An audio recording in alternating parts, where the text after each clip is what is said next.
প্রশ্ন করেছেন শায়েখ নোমান আলী খান কেমন, যদি ওনার সমস্যাটি নির্দিষ্টভাবে বলতেন তাহলে ভালো হয়। দেখুন, প্রথমত নোমান আলী খান আমরা সাধারণত নাম ধরে বলা অভ্যস্ত না, তবে বলতেছি নোমান আলী খান একজন মোটিভেশনাল স্পিকার, এতে কোনো সন্দেহ নেই। তার বক্তব্য শুনে পাশ্চাত্য বা বিভিন্ন দেশের মানুষ বিভিন্নভাবে পরিবর্তিত হচ্ছে, অনেকে সেটা বলে থাকেন। কিন্তু দুর্ভাগ্য হচ্ছে একটাই, যে সমস্ত বক্তার কোনো বিকল্প আমরা পাশ্চাত্যে দেখতে পাই না। এই বিকল্পগুলো ভালো করে তাদেরও আবার বিভিন্ন সমস্যা আমরা দেখতে পাই।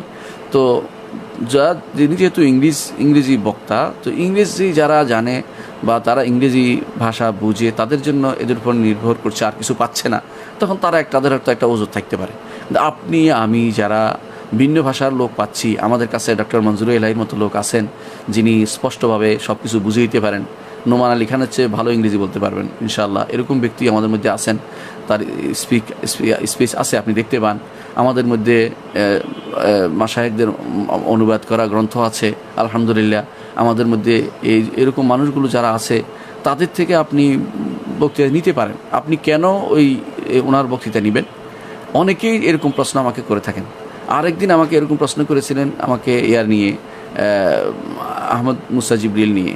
আমরা এদের কখন দ্বারস্থ হবো? যখন আমাদের হাতের কাছে কোনো আলেম দেখতে পাবো না, আমরা বিপদে আছি, কিছুই জানি না, তখন আমরা একজন নিচ্ছি। যখন আমাদের কাছে সব আছে, তখন এই বিতর্কিত ব্যক্তিদের কাছে কেন যাব?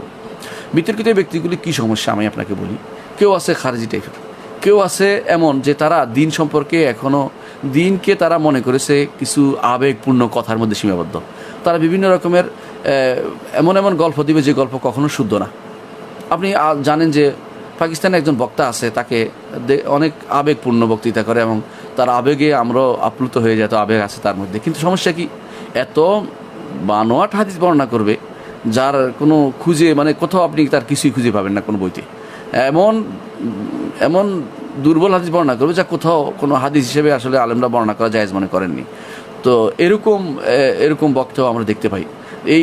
এই জাতীয় আপনি যার কথা বলেছেন, ওনার একটা বড় সমস্যা হচ্ছে উনি তো আকীদার ব্যাপারটা গুরুত্বই দেন না। অথচ ইসলামের মূল হচ্ছে, ইসলাম হচ্ছে আকীদা করার পরেই হচ্ছে শরিয়া।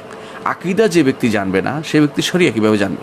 যেই ব্যক্তি আকীদার ব্যাপারটি গুরুত্ব না দিয়ে সমাজের সাথে মিশে, ইউরোপিয়ান সমাজের সাথে মিশে গিয়ে তাদের মতো হয়ে তাদের সাথে মিশে সেখানে গিয়ে কোনো রকমের দিনের একটা কথা বলতে চাচ্ছেন, এটা কিন্তু ইসলামের দাওয়াতের পদ্ধতি না। ইসলামের দাওয়াতের পদ্ধতি হচ্ছে নিজেকে সম্পূর্ণরূপে আকীদায় দৃঢ় হতে হবে।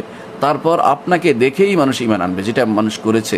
সালফে সালেহিনরা ঈমানে দৃঢ় ছিলেন, আকীদায় দৃঢ় ছিলেন, তাদের দেখে তারা হেঁটে গেলে ঈমান আনছে। আপনি মনে করছেন যে আপনি যদি ইউরোপিয়ান সমাজের সাথে মিশে গিয়ে তাদের মতো ছেলেদের সাথে মেয়েদের সাথে বসে আড্ডা দিতে পারেন, মুখ খোলা মানুষের সাথে বসে তাদের সাথে হ্যান্ডশেক করতে পারেন, টাকরুর নিচে কাপড় পরতে পারেন, অথবা আপনি তাদের মতো এইভাবে চলতে পারেন, টুপি ব্যতীত, কাপড় ব্যতীত, তাহলে হয়তো তারা বেশি গ্রহণ করবে। আপনি নিজেকে ছাড় দিয়ে ইসলামকে ছাড় দিচ্ছেন। আপনি নিজেকে ছাড় দিয়ে ইসলামকে ছাড় দিচ্ছেন। ইসলামের এক বিন্দু ছাড় দেওয়ার কোনো সুযোগ নেই। আপনি যদি নফল কাজ পরিত্যাগ কথা ছিল, কিন্তু হারামের মোরতাকিব হতে পারেন না। হ্যাঁ, আপনি কখনো কোনো নফল কাজ ছাড়তে পারেন বিশেষ কারণে, যে এখানে এরা বুঝে না, কিন্তু আপনি শিরক এবং কুফরির ব্যাপারে কোনো ছাড় দিতে পারেন না। রাসূলুল্লাহ সাল্লাল্লাহু আলাইহি সাল্লাম তিনি কাবা ভাঙেননি। কেন?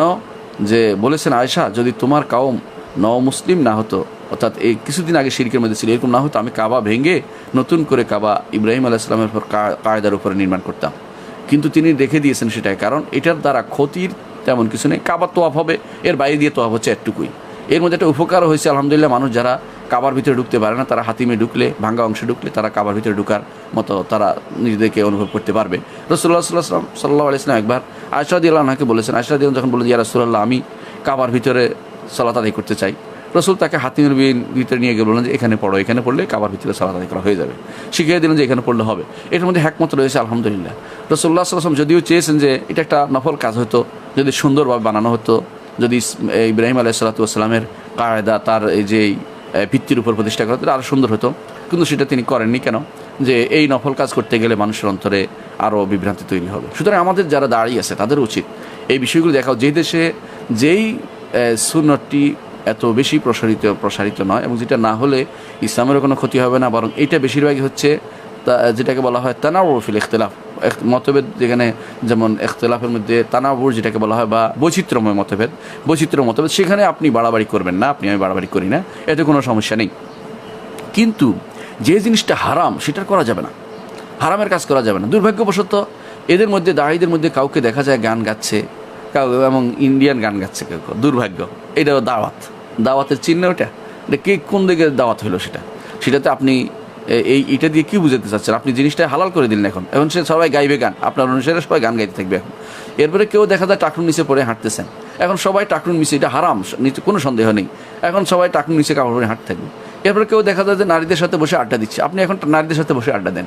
হ্যাঁ, মনে করুন যে আমার তো অমুক হচ্ছে, আমার যেহেতু অনুসারে তার নারীদের সাথে বসে আড্ডা দেওয়া, নারীদের সাথে হ্যান্ডশেকও করে কেউ, নাউজুবিল্লাহ। আপনি হয়তো তাকে দেখে দেখে নারীর সাথে হ্যান্ডশেকও করবেন।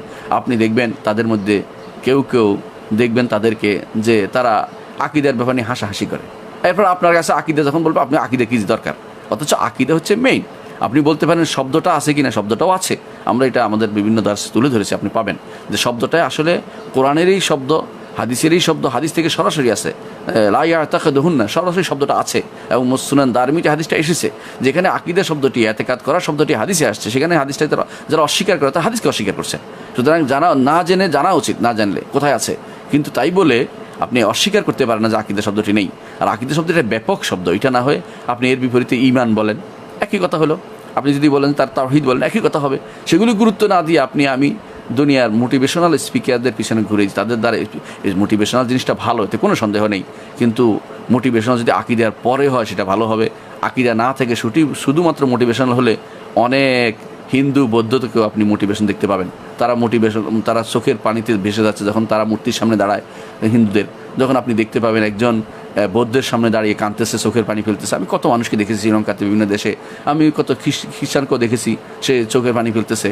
এর অর্থ হচ্ছে তার তো কোনো একটা বক্তৃতা শুনে চোখের পানি ফেলছে। মোটিভেশনাল তারাও দিচ্ছে।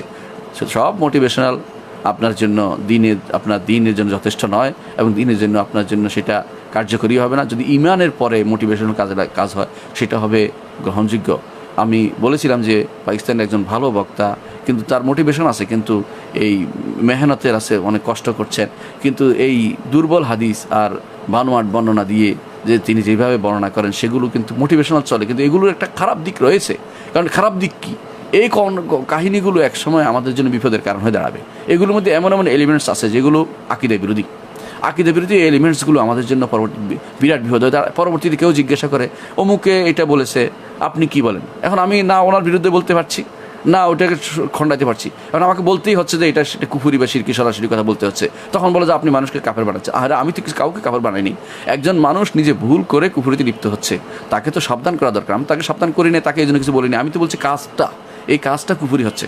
সুতরাং আমার উচিত কোনো মানুষ কার থেকে এলেম নেব, কার সাথে চলবো, কার বিষয়ে জ্ঞান অর্জন, এটা জানতে হবে। দুনিয়ার মানুষ কিন্তু এত বোকা নয়। দুনিয়ার মানুষ কিন্তু দুনিয়ার ব্যাপারে সবই বুঝে। দুনিয়ার ব্যাপারে বুঝে কার থেকে সত্য জিনিসটা নেওয়া যাবে, মিথ্যা জিনিস কেউ নিতে চায় না। কেউ যদি বলে যে আমি মাছ কিনবো বাজারে, সে এমন লোকের থেকে কিনে না যে পচা মাছ বেচে। তা ভালো মানুষের কাছে যায় যে আমার এই ভালো মাছ দিবে, তার কাছে যায়, বিশ্বস্ত মানুষটার কাছে যায়। আপনি বিশ্বস্ত মানুষ খুঁজেন, পেয়ে যাবেন। আপনি সে হাসি হেসে কথা বললেই আপনি তার থেকে নিতে পারবেন না। সে আপনাকে সুন্দর কথা সারাক্ষণ পা জুয়ে সালাম করে, অথবা নাউজুবিল্লাহ, এটা তো না জায়েজই না, তারপরেও অথবা আপনাকে দেখলেই তিনি এগিয়ে আসে, দৌড়াতে থাকে, এটা দেখলেই আপনি খুশি হয়ে যাবেন না। এই জাতীয় একরামুল মুসলিমিনের কোনো মূল্য নাই। কারণ এটা আসলে আপনার ক্ষতি করার জন্য, যেহেতু আপনি সে জানে না, জাহেল সবসময় কিন্তু ক্ষতিই বেশি করে। এই জন্য আলেমের পথে থাকবেন, আলেমদের অনুসরণ করবেন, যারা দিন জানে। আমাদের ডক্টর মঞ্জুর ইলাহি আছে, ডক্টর সাইফুল্লাহ আছে, ওনাদের মতো লোকদের যারা দিন সম্পর্কে বাংলা ভাষাভাষী, তাদের থেকে আপনি নিতে পারেন। যদি আপনি আরবি ভাষাভাষী নেন, আমাদের মাশায়েখদের মধ্যে শেখ সুলাইমান সেলিমুল্লাহ রাহাইলি আছেন, শেখ সালেহ আল ফাউজান আছেন, তাদের থেকে নেন।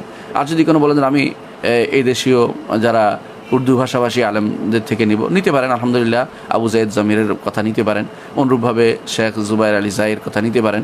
আলহামদুলিল্লাহ এদের খেদমত আছে, এরা দিন বুঝে এবং সেটাকে আলোচনা করেছে। হ্যাঁ, আপনি সব মশলা একমত হতে হবে জরুরি না। আপনি যখন দেখবেন যে এই মশলাতে ছাড় আছে, অর্থাৎ নফল মশলা, সেই ছাড় দিবেন। আর যেখানে দেখবেন যে এটা সহি আকিদার, এটা নিতেই হবে, সেখানে কোনো রকমের ছাড় দেওয়া যাবে না। নফল ছাড়া আপনি ফরজিয়াতে কোনো ছাড় দেওয়া যাবে না, এবং হারামের জায়গাতে কোনো ছাড় দেওয়া যাবে না, শিরক এবং কুফরি জায়গাতে কোনো ছাড় দেওয়া যাবে না, তাওহীদ জায়গাতে কোনো ছাড় দেওয়া যাবে না। এই ব্যাপারগুলোতে গুরুত্বের সাথে আমাদেরকে নিতে হবে। এখানে সাময়িকভাবে আমরা এই নীতি অবলম্বন করা, যেটা পাশ্চাত্যের এই দাড়িটা করে থাকেন, তা থেকে দূরে থাকবো। সাময়িক নীতি কি, যে এখন তাদের সাথে এইভাবে চলি, হয়তো তারা এবার ফিরে আসবেন না, তারা বরং আপনাকে নিয়ে যাবে ওই জায়গায়। মনে রাখবেন, পাশ্চাত্যে যারা দাঁড়ি, তাদের বেশিরভাগই সমস্যা এটা। তারা মনে করে এইভাবে চললে বোধ হয় এরা ইসলাম গ্রহণ করবে, আমার দিকে ফিরে আসবে। বেশিরভাগ সময় তার উল্টোটাই হয়। আপনি ধীরে ধীরে আপনার অনেক মাবদা থেকে দূরে সরে যাবেন, এটাই আমরা দেখি। অনেক নীতি থেকে আপনি দূরে সরে থাকবেন, এটাই আমরা দেখতে পাই। এবং দেখতে পাই একজন বিখ্যাত আমেরিকান বক্তা, যিনি একসময় ভালো দাওয়াত দিতেন, ধীরে ধীরে তিনি সুবহানাল্লাহ আলেমে দ্বীনদের বিরোধিতা করতে আরম্ভ করেছেন। বিখ্যাত একজন কাদি নামে শেষে আছে, তিনি শেষে দেখলাম, আমি নাম ধরে চাচ্ছি না, সেজন্য বলছি, প্রথম তিনি যে দাওয়াতের কাজগুলো করতেন অনেকের কাছে পছন্দনীয় ছিল। ধীরে ধীরে তিনি এমন মতামত ব্যক্ত করতে আরম্ভ করলেন, কারণ যেই পরিবেশে থাকে মানুষ, সেই পরিবেশ দ্বারা প্রভাবিত হয়ে পড়ে। এই জন্য আপনি সেই পরিবেশে গিয়ে তারা যে জিনিসটা দিচ্ছেন, সেই পরিবেশে হয়তো তার জন্য কোনো ওজোরের কারণে হয়তো বলছে, আপনার কি ওজোর? আপনি মুসলিম দেশে থাকেন, মুসলিমদের থেকে নেওয়ার সুযোগ আছে আপনার, আপনি কী হিসাবে সেখানে এগুলি তাদের থেকে নিচ্ছেন?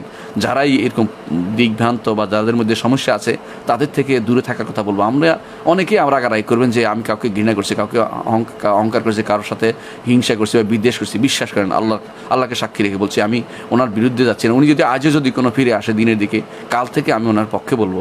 কিন্তু উনি যে সমস্ত কাজগুলি করেন ওনারা, সেগুলি আসলেই গ্রহণযোগ্য না। সেগুলো ছাড় দিয়ে ইসলাম কখনো প্রতিষ্ঠা হয়নি। ইসলামের মৌলিক জায়গায় কোনো ছাড় দেওয়া যায় না। আপনি নফল কাজ না করতে পারেন, কোনো নফল আমল না করতে পারেন, সেটাতে আমি বাধ্য করবো না।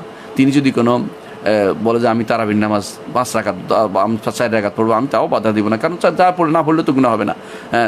ভালো কাজ, কিন্তু এটা নয়। কিন্তু কেউ যদি কোনো টাকরু নিচে কাগজ পড়ে, মেয়েদের সাথে হ্যান্ডশেক করে, মেয়েদের সাথে একান্তে বসে গল্প করে, আড্ডা দেয়, এবং এটাকে ইসলামের রূপ দিতে চেষ্টা করে, আধুনিক ইসলাম নাম দেয়, লিবারাল নাম দেয়, এই জিনিসগুলো আসলে ইসলামের ভিতরে নেই। এগুলো যতই করবেন তত ইসলামকে আপনি অপমানিত করছেন, ইসলামকে অপূর্ণাঙ্গ মনে করছেন, এবং ইসলামের এই দাওয়াতি টেকনিক নাম দিয়ে ইসলামকে ডুবানোর চিন্তাভাবনা আপনি করছেন। এটা করা যাবে না।